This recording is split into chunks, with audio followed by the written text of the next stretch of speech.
So this is the security AppArmor planning session. I guess we'll start out with last cycle. We put AppArmor 2.5.1 into Maverick, and we got the base AppArmor patch set upstream for the 2.6.36 kernel.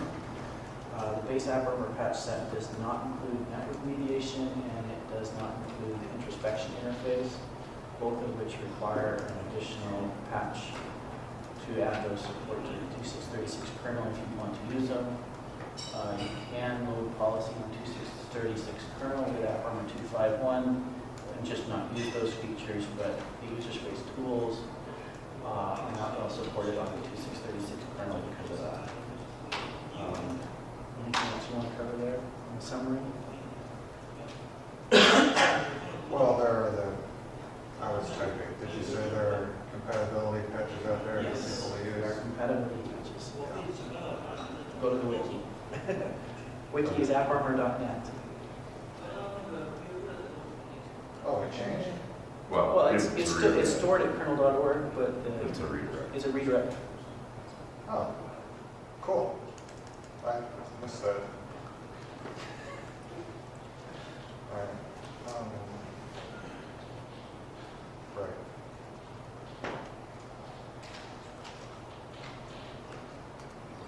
So for this cycle, Oh, yeah. Well, can we talk about those two items that are out? sure. And Interest- what's Introspection and required, for networking? the people for just not necessarily depth, since we were talking about LD. right. So for introspection and networking, both of them we're going to try to get upstream for the 38 kernel. We'll see how that goes, but that's the goal. We're not ready. They're not ready for the 37 virtual node, so that's just not going to happen. Which is already closed. It had opened a week or two ago, so it's probably closed by now. Networking is going to be expanded according to the plan that we have. It's been published a few times. I don't know if it's in the wiki right now or on the current moved list. Base level 1 of networking, basically providing everything we had before and the ability to access and control ports and sockets. What you won't be able to control is initially is the labeling of incoming packets from external sources, which is going to be done through the secmark rules. So we may get to level 2 where the packet labeling can be taken and you can manually write secmark rules, but we're not going to target or get to the level where we're automatically generating IP table rules with the secmarks on them for you at this time. Okay. It's going to take some more work to get there. That's all compiler work and user space work, but there's going to need to be some updates to the tools to do that, not just the tools, but NX scripts to be able to load the IP tables that are generated. What allows someone to create manually? Or create manually, there needs to be some work. So the manual when we get there, so the manual, the reason I say the manual when we get there is, so it's easy on the LSM sockets to, so there's several things we've done. We're going to use DFA to do screening of the LSM socket or LSM hook interface of the different socket create, socket bind, socket, whatever. So you can control, create, and bind given sockets based off of whether it's a INET or at a given port or anything like that. But what we won't be able to do at that level, of course, is the packet labeling. And so whether we, at this stage 1, get the rest of the code in to interpret packet labeling and reject on packet labeling when we're not providing support just yet for the second rules is questionable. That's kind of like the mid-step between that's needed for step 2. That's the kernel part that's needed for step 2 to support IPT will set mark labeling, contractor, all that stuff. And then the third step, of course, is actually generating those rules on. So we are gonna always want to support manual, is that accurate? I believe we're going to always want to be able to support manual. How good a support it is. Well, I was just asking because if we, we need to get step level 1, stage 1, whatever we're calling it in. But if we get level 2, and then it's another 6 months before an Ubuntu release, and whoever else is using it, then Right. we might want to be careful about. So the idea being is we're not going to stomp on someone's. So what we need to do to support level 2 long term is provide some way in policy to say that you can accept packets that are labeled like this. You can read or write packets that are labeled like this, whatever. Basically read, because we're not supporting packet labeling as far as I've been able to determine on the outbound direction, because we're going to mediate that before you get to that point. Instead of doing it in the post hook, we can do it in the LSM hooks. And nip it right before it gets through all that code. The issue is we need some way to in policy say that this can accept that, and then anybody can put together their IP table rules in any of their, how IP table supports multiple rule sets essentially.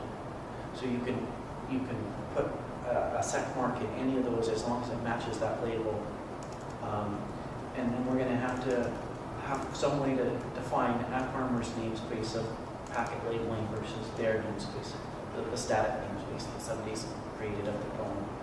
So we just need to make a decision.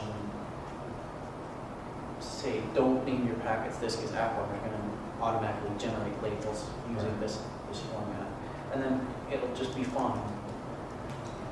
You'll have to know in advance and put in your policy that you have this label, and that you want to support it. We won't actually go in, when we generate rules, we're not going to generate or overwrite system IP table rules. We're just going to generate a set of rules and load them to a separate table and chain that table, because we don't want to be messing with any other system rules that are in,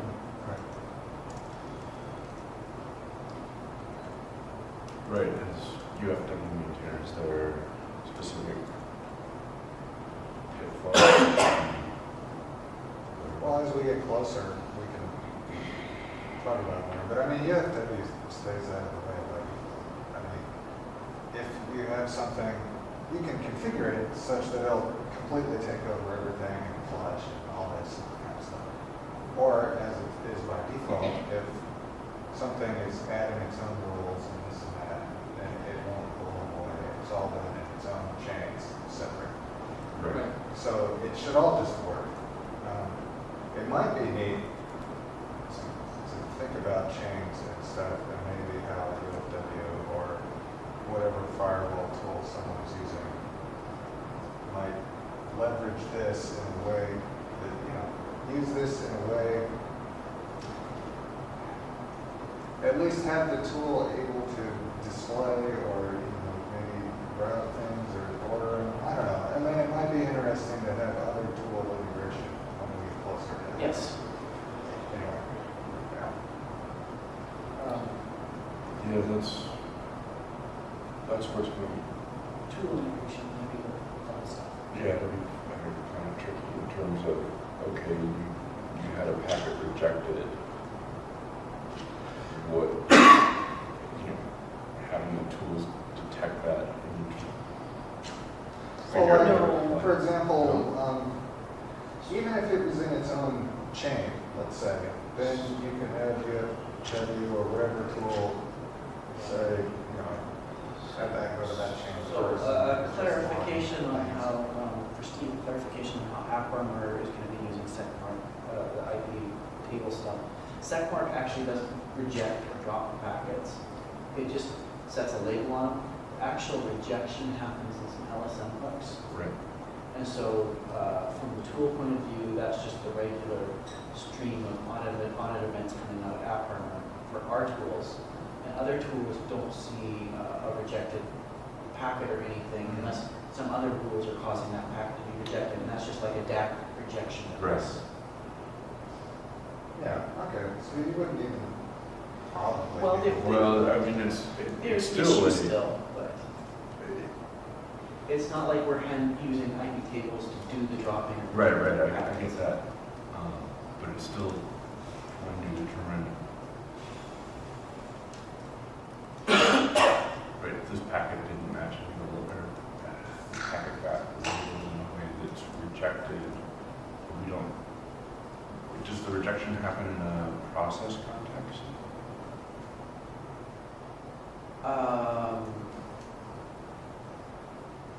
Because that's where I see the trick. Yes, there's the trick there of, We drop a packet, which profile should we be adding it to accept it? so packet, you're asking me, remember my.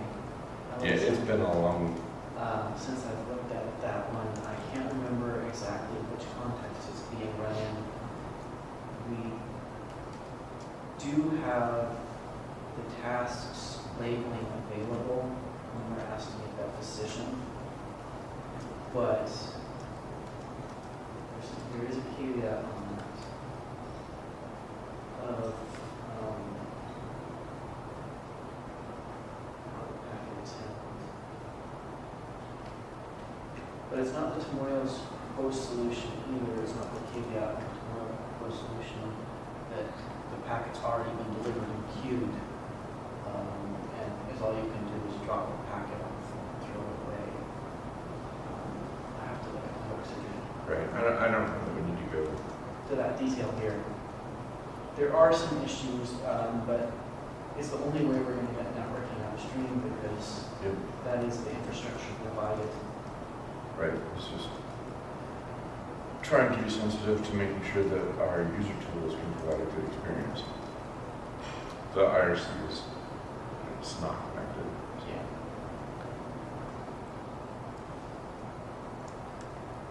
In the channel, and people can poke me on the channel and I should see it. Right.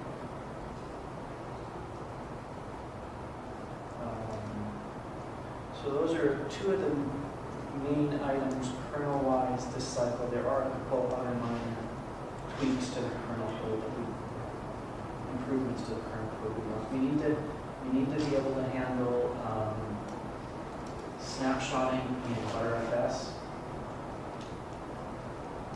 This is a 2638 kind of. Well, for Natty, we're going to be using ButterFS or allow ButterFS. It's not experimental anymore. Right. It won't be considered experimental. People will be able to use it. So we need to be able to support that. So that's one of the things we need to add mediation for. That is on the 2.6 roadmap. So, most everything we're looking at is the 2.6 roadmap. Really, at least some of it comes out of something else. I'm just going to bring that up. Yeah. Okay. Any ideas on how to handle? Yes, there's a couple things that need to be done. One of them that I have control of, and the problem with the iOctal level is the iOctal is ugly. We're going to have to do some special munging around the iOctal to get source and destination, which we would normally have to do on a regular iOctal. This is for, Snapshots. right, okay. So what we can, there's a couple levels of port we could do. We could just reject the iOctal completely or allow the iOctal completely. The problem is we want to find grain mediation. And yes, you can take a snapshot. No, you can't take a snapshot. We want to be able to say, we can take a snapshot of this, but not. Right. And so But that's for, let's say we need to ship it and we want it to work, can we just have the first step, which is they'll allow confined process to do snapshots? Or? yes, that's easier. So we do need to, there is some upgrading of our iOctal stuff we need to do for just even that. but that's an easy stage because you get the ioctl and your LSM button. And the problem with the ioctl then runs for ButterFS is then you have to start taking into the ARGs to get the source and destination. So we can provide level one pretty easy where it's, yes, you can take a snapshot. No, you can't take a snapshot. You can control that based off it's the command, the octo command, we know. And that's an easy one to get at. It's the ARGs for that octo command, whatever it be.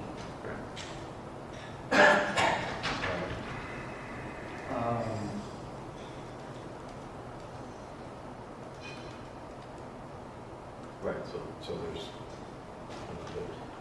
temporary easy fix just so it's not a problem, and there's the real fix that you want to do. Right. And so we will get, I'll get a patch out for the octo stuff. I can do that relatively quick. I can do that this week, next week time frame. Onto the list for people to look at and start playing with. The ioctl stuff, to some degree, we have to determine what we're going to do with the mappings on that, because that is a semantic burden to what we can handle with employees and then we can pass to some degree. Yeah, just a generic ioctl control. So how ioctls have been handled in the past is you need to have permissions to open the file, get to the file and stuff. Once you have that, the ioctl itself is given a pass. That's one of the tighter controls we've always wanted anyway. No, it's not just, okay, you actually have ability to get to this file and everything. That's been mediated, but now we want to actually put the ioctls down and say, no, you can't have that ioctl. Or, no, this ioctl is writing and we're only allowed to do a read ioctl. Or that's something we're going to have to hash out a little bit longer term. We're going to have to play with it a little bit too, I think. To see where we're going with that. But it's going to affect policy, and that maybe that's the point where we start adding the version tag to policy, who knows? Which we don't have yet, but could easily support. The ioctl is just a file descriptor, right? The variables. Right, so when you do an ioctl, you get the file descriptor, the file, and it's labeled, and then you get the octl command, and then you get ARGs. And ARGs can be kernel memory or user space memory. Yeah. And you have to do some. The ButterFS file descriptor argument is what? A directory number? A file descriptor for the directory that we're coming from? It's a file descriptor for. So I'm not sure on snapshots whether they're doing it. I assume they're doing a snapshot on the one you're coming from. Right. That only makes sense to me. I haven't looked at the code, but that's what makes sense to me, because you're trying to snapshot to a location that doesn't exist. Right. So that'd be kind of cool then, if we just have we overload our control and use that file descriptor to. So do a rewrite that's test. actually 3 levels then we can talk about. Is just the ioctl and the source, the ioctl and the destination, your source and destination. Because we just say an IO control on this is the same as a write. And so then we can gain all the security we need right away with ButterFS, because they can try to say, well, I want an IO control against slash. And it's just, they don't have write access to root, so this is not. Well, I wanted, I sent that email about recursive permissions. I Yes. wanted to get a finer level than that even, and deal with just any generic, here's a subtree. Right. Can you do anything with a subtree versus, you need to have permissions all the way down the subtree thing, or the profile saying application all the way down the subtree, before you can do anything like that on the subtree. So move a subtree or any of those things. So, got these up, and I put some action items, and what I did so far is level 1 ButterFS for Natty, patch that up for review, very simple. And then after that, the level 1 network mediation and sysfs inspection. Do we agree that that's the priority? I think we want level 2, where we're just doing the source of ioctl for ButterFS if we can do it. Sure. Or Okay. Natty.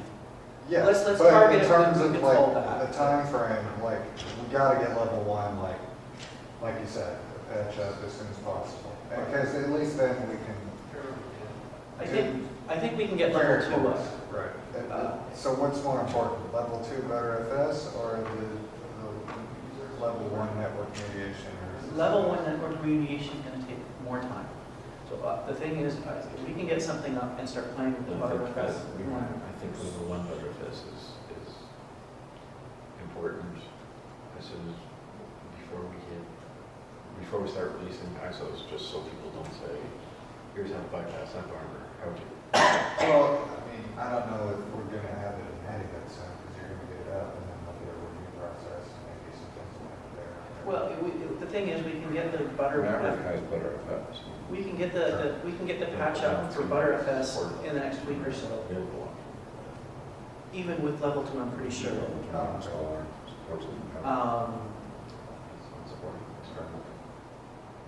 And then we can, you can install. so since that one could come so quick, we might as well get it up and start playing with it right away. Yeah. The networking stuff is still farther away, it's more work. I just have more work to do. Should SysFS come before that, since it's presumably behind in Dakota? Hey. I know it's a pain, but it's. No, SysFS shouldn't come before it. We're carrying the compatibility patches, so we still have that introspection ability. And so that's one that can actually come later because it's just, Well, we do have the it's- compatibility for the network. and we're going to create a compatibility patches whether or not the introspection interface goes on NATI because we need it for Lucid, NATI kernel on Lucid. So what's your idea for this SysFS stuff? All right, SysFS stuff is what we're going to do is we're going to have a directory hierarchy. Directory hierarchy is going to have a namespace, and under the namespace you're going to have a profile, Right. and profiles got its own directory. So the name of that directory is going to be derived from the, loading, when you load the profile, you have the profile name. What we're going to do is we're going to hash that name, convert that name back into the standard form type thing. Slash and dot, basically. Slash into dot, basically. And there'll be some extra rules to handle collision if they're there. And you can manually specify something else if you want user space. We'll provide a way to pass a different name if you want. Within that directory for the profile, you'll have entries for the actual, where does this attach? And that'll be able to handle, then we can handle it that way, we can handle, this one actually has multiple attachments. The name of the profile doesn't really match up to, so what we can do with the Firefox profile is right now Firefox is we can give it a name that it's going to present versus Firefox is Firefox ** type thing, right? Then you can look and say, where does this match against? And say, oh, it's actually matching against Firefox ***. And then we can have any other fields we need, like this is enforcing, this is plain, this is a dynamic profile. That's good. Have you, is that all of the fields that you have imagined listed somewhere? I haven't listed them all. So I need to put into the planning document, I need to put in the proposed format. Yeah, there's some key words here that got used, which were mostly, this requires a lot of typing. I can type. It's just setting up, so Setting up all the SysFS hooks. it's setting up the SysFS type stuff and making sure the locking's good. That might be an interesting exercise for me to try. Yeah, you're more than welcome. I haven't started the introspection interface beyond thinking about how to rework the introspection because I thought it was a lower priority than some of the other things. Well, it probably is. It's more pain. I mean, it's not. We do need to get it upstream. Yeah. But I've been seeking ways to parallelize Yeah. kernel work, and most of the kernel work I'm just kind of like, it's magic land. But not this.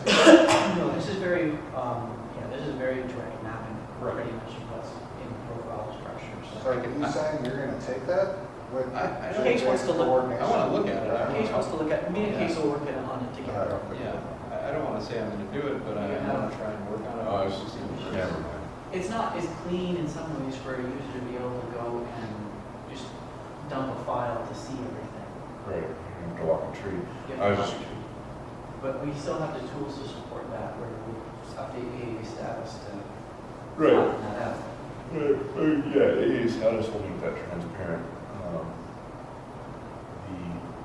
The question I have is how we're going to present that tree, but it's, I think What do that's you mean present that tree? well, so a naive implementation would take use the pathing and the profile.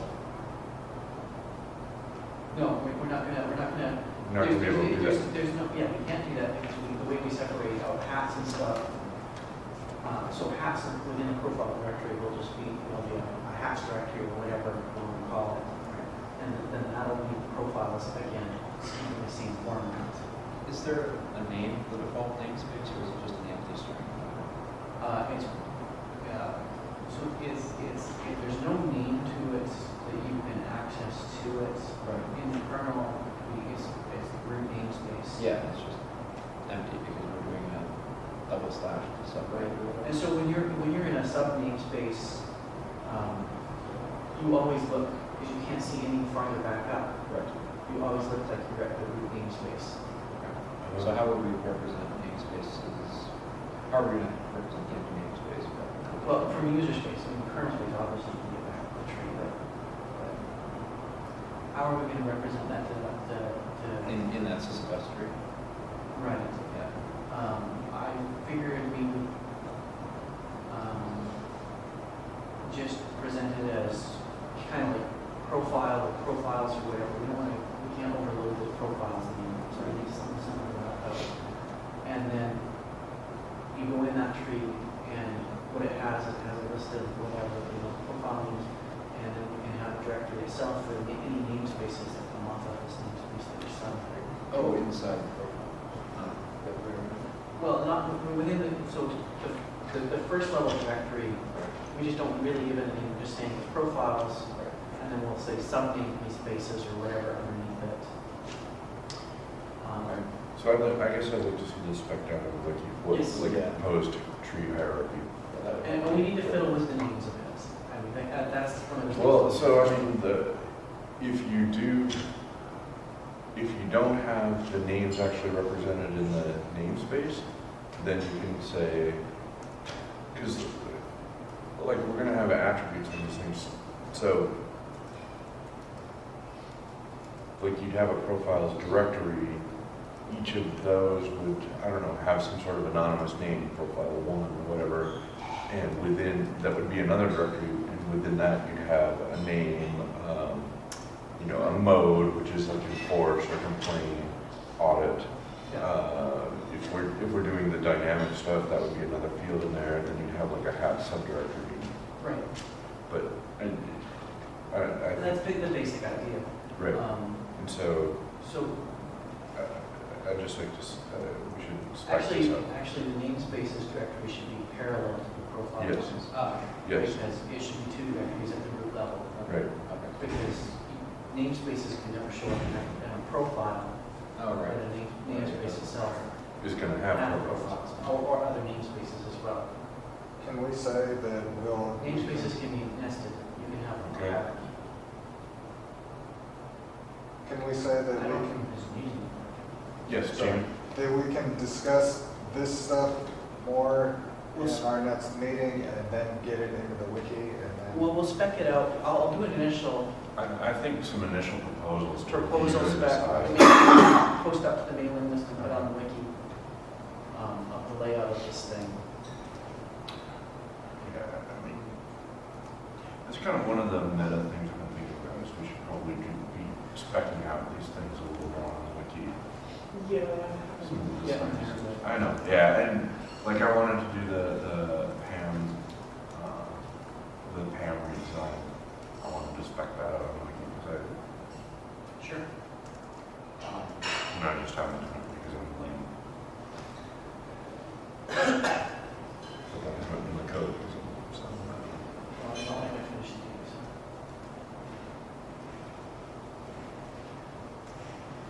And that's what I was never happy with what I was getting.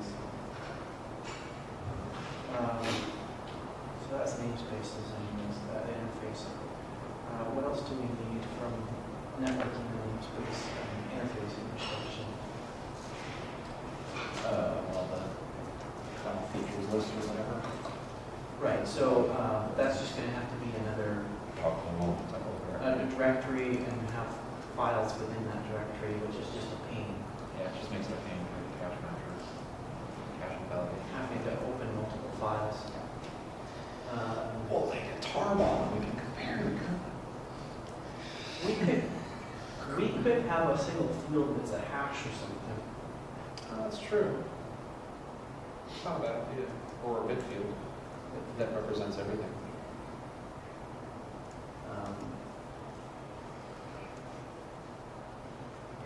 They're just not gonna be very pleased with something that's proc FSIM.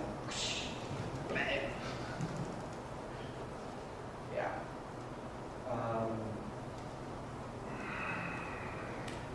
One of the things I was curious about with the features list, one thing we've run into a couple times with cross-kernel version compatibility was the size of a couple of the tables, like how many capabilities there are, how many network definitions or So network types. we actually had an issue with the network one, that's part of it, so we're going to push back to Lucid, whereas if your network table doesn't match up, then it blows up. That's something that we've been burned by repeatedly. I think that's something we need to export out of the We need to kernel. export that, but it's a little different than that. So the networking one's pretty easy to handle in the fact that, and that one did go into that, Okay. that It just grows. it just grows. And so all we end up having to do is drop rules that are for things we don't know about for this kernel. Right. That one's easy for networking. I think that one's easy for capabilities. R limits, that one's easy for R limits as well, as long as they keep to the rule that everything new is same across all architectures. The problem with R limits, of course, is that in the early R limits, they are different order on different architectures, and we actually are doing some mapping. So we have a canonical order for policy. We do have that in there. Okay. And we do the mapping back, that was part of the upstream. Right, I think the issue is the R limits, we just have the max. And the mapping is unique to the architecture. So we handle the mapping. What we need to do now for the R limits, the same thing as capabilities, is to be able to just drop rules that the current kernel doesn't understand. Right. Policy is generating rules for. But all that will be But exposed. we should add that into the work items to be done for this, because it's, Right, well, you like started okay, we're so, halfway, or like way into a conversation that I was not even aware of. okay, so what it is, Try to, we'll explain this one out a little bit. I mean, it doesn't have to be tremendous detail, I don't know the bug you're talking about. So what happens is, say you compile your policy on a Maverick compiler, Sure. and you Oh, load it and on, then you want to. load it on Lucid kernel. And so Maverick knows about some new networking stuff that Lucid doesn't know about. Right. So the policy actually won't load because the tables and the information in there, it says, hey, I have these network rules that are applying to these things that you don't know about. And the kernel sits there and says, hey, wait, no. You don't get to load that policy. It's network capabilities and islands that are the current issues. Network Capabilities and capabilities. And network's actually taking care of it. I actually am familiar with this bug now, I just sit there like, what, The action item for me is to fix it. okay. It's a kernel mode interface thing where you can basically just drop things. And it works for network, it works for capability. The only one that was kind of iffy is the mappings in R limit, but presumably all new arguments are in. So you don't think we need to expose what kernels current We can numbers are, and the parser would deal with it also? we can expose it and let the parser deal with it, but we still want to be able to compile policy and load it across different kernels. Right. And keep it static that way, and have an ABI Right. independent policy, whatever, Right. kernel independent policy. So we do need to deal with it at load time. We can export that information in the interface as well. I have no opposition to that at all.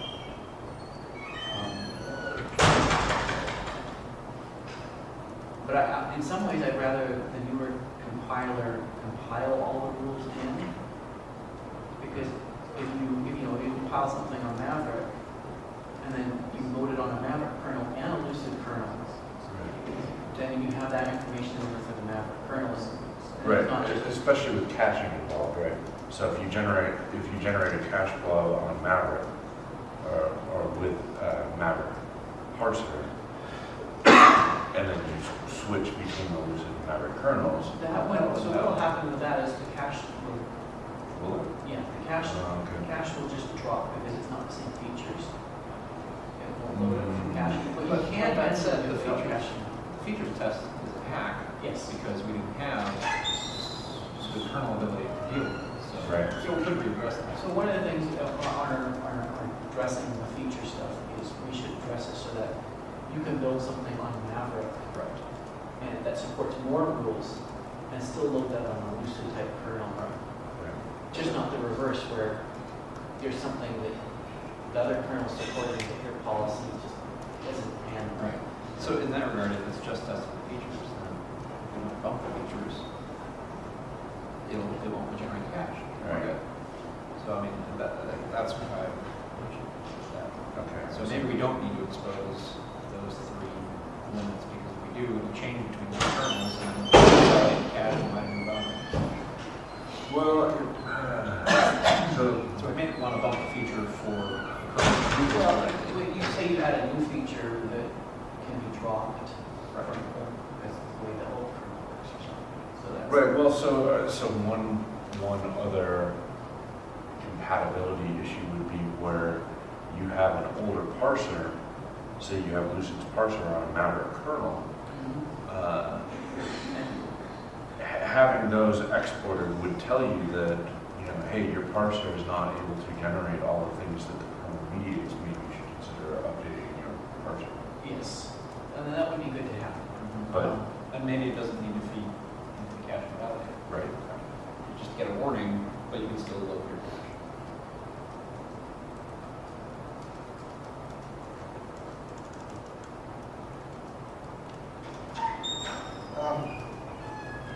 Thinking about, you guys mentioning the cache, are we now requiring that distributions use the cache? It's, if you write to the cache, it'll be used, but if you don't, we don't automatically write to the cache. It'll just, and We by default. And we don't have an init script in AppArmor upstream, correct? That's what we said the other day. No, that's not true. We do have. Oh, we don't? it's just not. We use our own. Views are on. Like, So how it do just we uses use its that? own. I just stripped it down so that we got the speed back up. The init scripts that are upstream are out of date. We need to do some work as upstream. We need to do some work syncing it up and getting better so that it flows properly. Right. I can take that action. Because I don't know, I thought, would the Ubuntu init scripts be what Debian will want to pull into them? Or would I rather pull in a different? I was going to take a closer look at that soon, because they don't necessarily have upstream. Right. Right. So That's what I was getting at. yeah, the whole chunk of infrastructure that we've been working at is kind of.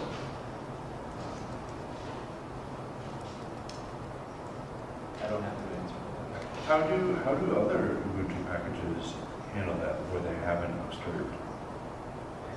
Some are Delta and some are taking And It's just just a file that doesn't get installed. init or whatever. Yeah, So- and scripts. And Okay. some, I happen to know of one, we'll see if it's running on Or if it was built on Debian or Ubuntu and then called one or the other. Right. I guess nothing, I guess not many things have sort of as complicated init needs as we do in terms of we want to modify other applications init and upstart. Well, with System 5, it's very easy to just start very early. Yeah. Right. That's traditionally been my work. They've been wanting to move, but now, I don't know what the deal is. You might know where they're going with Upstart, but now with the System D and everything else, who knows?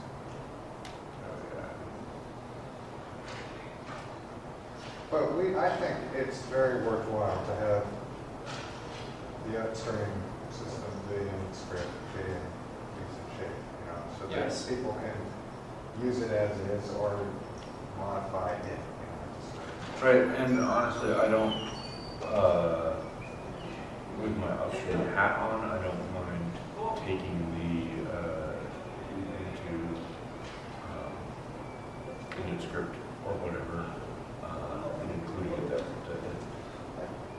The init script should be pretty okay, isn't it? It's just the upstart stuff that we. I mean, there were known regressions in functionality that Ubuntu and script. Yeah. The upstream script, so I Oh, think really? Okay. we need to compare that stuff a little more. I'll group that down and see. Thank you. I gave you 2 A's in your name. That's the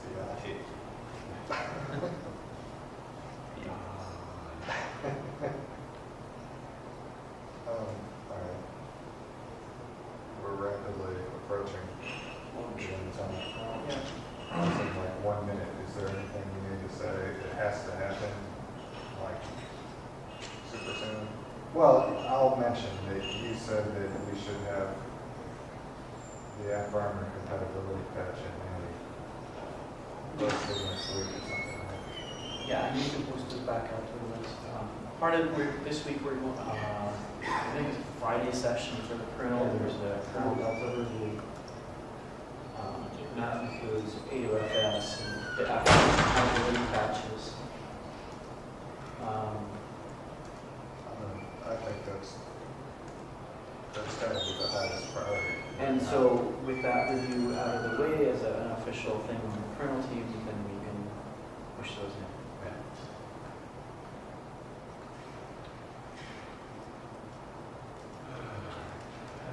Queued up so I can submit.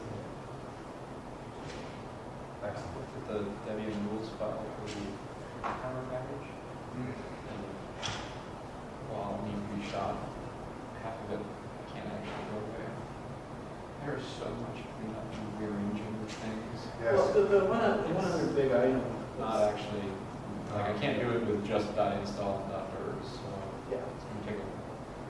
Is it because the upstream infrastructure is brain damaged? Well, I mean, there's the thing where I have to go in the directories, but maybe, like for example, probably the worst, not worst, most complex issue is with profiles directory. Because we Yes. rewrite all the profiles being in plain mode, the ones that we don't want. That's not, well, that's just, What? we're not going to do that Oh, anymore, but that's 2.6 material, not necessarily. Well, I'm trying to do it with an eye towards being ready for 2.6 when we've got a single compile directory, a single install. But like that one, we're rewriting some of the profiles, we're getting rid of some of the profiles. Half the profiles are running in one directory, half the profiles are running extras. Yeah, we split it out because things are going to use. Yeah, it's a little awkward, but I'm still going to try and put it down and do as much as I can in the install and first files. So it should be quite possible. I think the other work item we didn't really cover that we have on 2.6 is cleaning out the really old log format of the log parsing. That's just it doesn't have to be done, it would just be nice to clean up. Yeah. I'll put you on that. Yes, please. Luckily, we have regression tests. Yeah, and it's the They old, need, there's some better, yes. it's the old parsing that is in Gatsby, but not Hardy. Good thing. Guess what's end of life? For a long time now, yes. The only potential snag as an upstream, putting on upstream hat would be SUSE still has stuff that they're shipping with that. But Nothing, I mean, That's not. if they're pulling in new. they have, Through six, they're one through six. they're pulling, well, it's not just pulling in 2.6, we're talking, SLES 10 Service Pack 2 actually is using, and Service Pack 3 is using the new block format, and they have the patches in there that deal with that change. And on that, there's some other patch I've noticed done there. Yeah. And I can't see them having real issues with that. They're not going to pull this back to SLES 10. Is it cool that I said clean out super trucky old black parsing stuff? Yes. Is that captured? Yeah, that's good.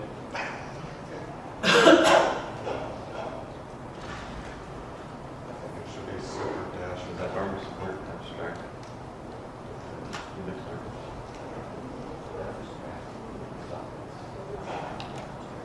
Linux supports. Their name doesn't really the post. Supported in this before. And that's not anything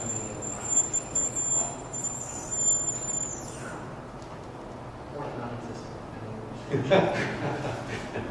It depends on the version you're looking at. That's the problem. Just curious. The IPC stuff.